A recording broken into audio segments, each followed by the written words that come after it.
দেখেন তো এগুলো কি মানে দেশি না বিদেশি?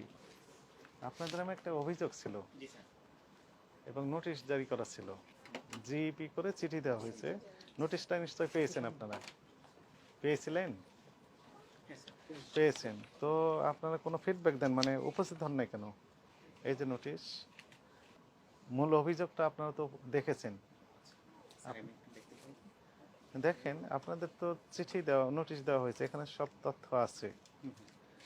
অভিযোগপত্রটা এইটাই, ফেসবুক লাইভে যে ড্রেসগুলো বিক্রি করেন তার ভিতরে একটা ছিল কি, হ্যাঁ, যে পাকিস্তানি অরিজিনাল ড্রেস বলে বিক্রি করে দিয়েছেন। ওই ড্রেসগুলো আসছে না আমাদের কাছে, ড্রেসগুলো দেখেন, বের করেন। হ্যাঁ,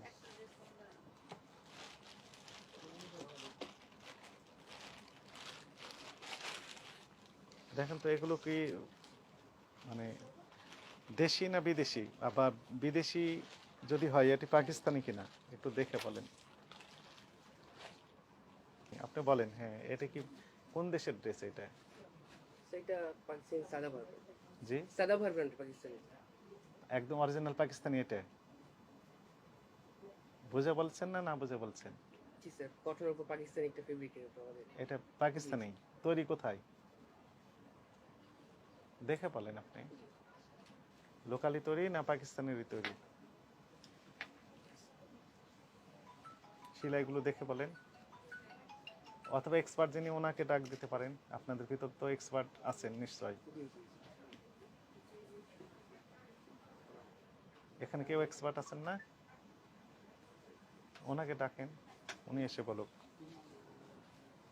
একটা ব্র্যান্ড, এবং এখানে সেটাই লেখা আছে, সাদাবাহারই লেখা আছে, এটাই লেখা আছে ঠিক, কিন্তু কাপড়টা সমস্যা। ম্যানেজার সাহেব কোথায় গেলেন?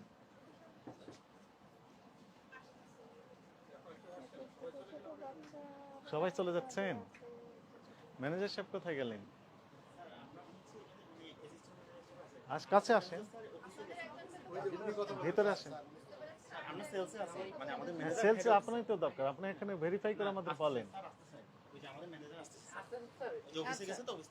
মানে কত সময় লাগবে আসতে? না না ফোন না, আপনি তো, হ্যাঁ এই ম্যানেজার সাহেব কোথায় গেলেন? এই আপনি চলে যাচ্ছেন কেন? আপনাদের একজনকে থাকতে হবে তো এখানে। কথা বলেন, ফোনে একজন কথা বলেন, সমস্যা নেই, একজন এখানে থাকেন। ওদিকে থাকেন। বলেন, এক্সপার্ট আসছেন?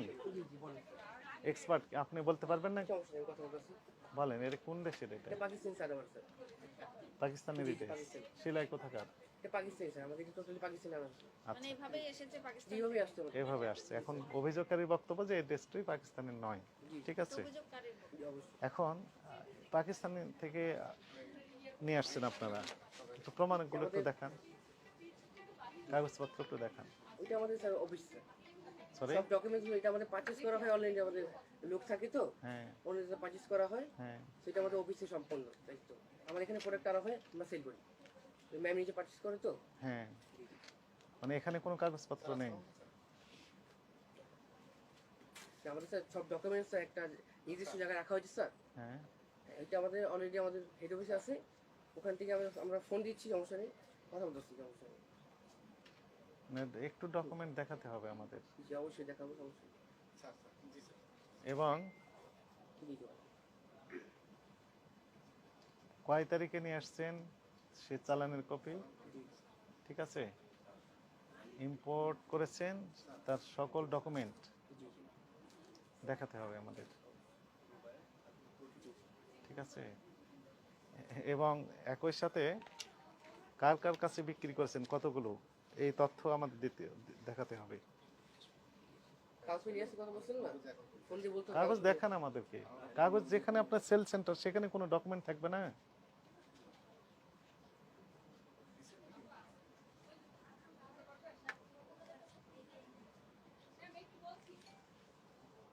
হ্যাঁ আসতে বলেন। সাদাবাহার এই ব্র্যান্ডে কতগুলো কাপড় আছে? সাদাবাহার মানে এই কাপড়টা কবে বিক্রি করেছেন? এটা আমাদের আরো আগে সেল করছি আমরা, অলমোস্ট আপনার 6 মাস এরকম। এই কাপড় আর নেই এখন? এখন আমাদের স্টকে নেই। এই কাপড়ের কোনো স্টকই নাই? এই কাপড়টা এখন স্টক নেই, মানে এই প্রোডাক্ট আমাদের এখন স্টক নেই। অভিযোগকারীর দাবি যে আপনার এই কাপড়টা মানে আপনারা যেটা বলেছেন পাকিস্তানের সাদাবাহার, এটা পাকিস্তানের সাদাবাহার না, এটা আসলে ভুল কাপড় দিয়েছেন আর কি, উনি এটা বলতে চাচ্ছেন। তো আসলে যেহেতু এই লটে কাপড় আর নেই বলছেন, তাহলে এই লটের ডকুমেন্টস আছে না আপনাদের, যে আপনাদের যে কাপড় আসে এগুলোর ডকুমেন্ট থাকে না আপনাদের কাছে? আপনার অনেক আগে তো এটা আমি জানাইছি আমাদের কোম্পানিকে, উনি দেখতেছেন। ওটা কি কোম্পানি ওখানে থাকে? জি জি, আমাদের প্রত্যেকটা ডকুমেন্ট একটা নির্দিষ্ট এমনি জায়গায়- আউটলেটের ডকুমেন্ট গুলো কোথায় থাকে? যেমন ধরেন এই যে এখন যদি আমি এই কাপড়টার আপনার দেখতে চাই, এটা দেখাতে পারবেন যে এই কাপড়টা কোথা থেকে এসেছে, কবে কিনেছেন, এই ডকুমেন্ট গুলো কি এখন দেখাতে পারবেন? এগুলো আমাদের মানে বেসিক্যালি শপে থাকে না, আমাদের হিরো কোনোটাই শপে থাকে না। না, আমাদের হিরোইস থাকে সব ডকুমেন্ট গুলো। আচ্ছা। যেগুলো আমরা তো শুনানিতে ডেকেছিলাম, তো শুনানিতে তো সেটা উপস্থিত করা উচিত ছিল তাহলে বক্তব্য অনুযায়ী, তাই না? শুনানিতে কিন্তু এটা শুনানি করা হয়েছে কিন্তু, হ্যাঁ। তো তাহলে এইটা যদি উনি ডকুমেন্ট নিয়ে যেতেন যে আসলে আমার এটা অথেন্টিক ডকুমেন্ট যদি সাবমিট করতে পারতেন তাহলে কিন্তু সমস্যা ছিল না, হ্যাঁ। স্যার একদিন সময় দেন, স্যার কালকে এসে একদিন সময় দেন, আমরা অফ করে দিচ্ছি, এখন আমি লাইন অফ করে দিচ্ছি, রাজশাহী আছে তো কোনো সেল বন্ধ, আপনাদের অফিসে কি আমি সেল বন্ধ করে দিব, এটা আপনি আমার থেকে আপনি নিচ্ছেন। লিখিত দেন তাহলে হ্যাঁ যে এখন লাইন অফ করে আপনার দিব, জিম্মায় থাকবে, হ্যাঁ। আপনি আমাদের নির্দেশনার আগ পর্যন্ত ওপেন করতে পারবেন না, হ্যাঁ আপনি লিখিত এখানে দেন। সাইন করে দিন, কোনো অসুবিধা নেই। জাতীয় ভোক্তা অধিকার সনদ অধিদপ্তরের মহাপরিচালক মহোদয়ের নির্দেশনায় এই বিশেষ অভিযানটি আজকে পরিচালনা করা হলো।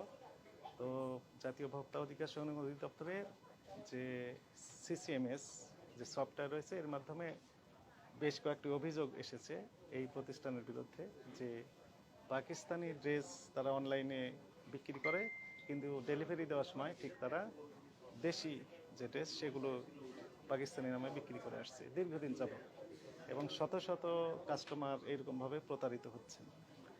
এর প্রেক্ষিতে অধিদপ্তরের আমাদের যে সহকর্মী রয়েছেন, ইনি নোটিশ জারি করেন শুনানির জন্য তাদের বক্তব্য চেয়ে, কিন্তু নোটিশটি জিইপি এর মাধ্যমে করা হলো এবং হোয়াটসঅ্যাপের মাধ্যমেও নিশ্চিত করা হয়েছে ডেলিভারিটা, এবং তারা পেয়েছেন মর্মে এখানে আমাদেরকে জানিয়েছেন। কিন্তু তারপরও এই নোটিশের প্রেক্ষিতে তারা কোনো রেসপন্স করে নাই। আমাদের কাছে সন্দেহ হচ্ছিল এই কারণে যে যেহেতু তারা নোটিশ পাওয়ার পরও কোনো রেসপন্স করছে না, তাহলে অভিযোগের সত্যতা হয়তো যথাযথ হতে পারে।